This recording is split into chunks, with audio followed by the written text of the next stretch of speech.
Roy, preocupado por la educación en México, pero en general interesado en entender la experiencia de internacionalización por la que ha pasado Khan Academy, pregunta cómo se puede llevar este modelo a nuestro sistema educativo, y se refiere al mexicano, pero yo aumento la pregunta en general en el mundo en vías de desarrollo, y hacer que muchas generaciones que vienen hacia adelante se estimulen en todo esto.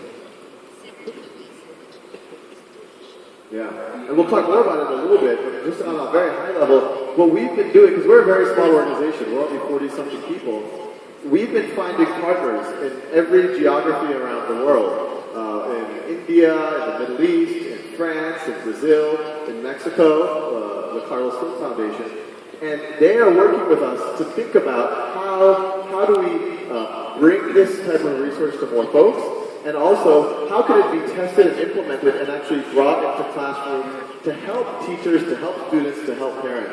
And we'll talk more about this in a few minutes as well. Lilian pregunta, hemos escuchado mucho sobre los éxitos y avances,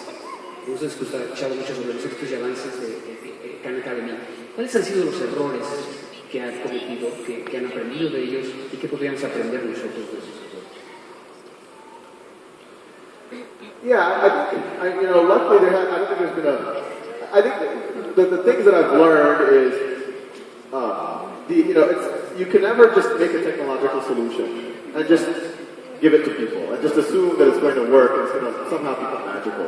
Anything, it's not just about technology. Technology is a small part of it. It's really much more about the humans involved in it. And so what I find exciting about Khan Academy is previous attempts of using technology education are like, here's a computer, go use it. Or here's some software, go use it. But there was never a lot of thought about, well, how can it be used? How does it actually empower teachers? How does it empower students?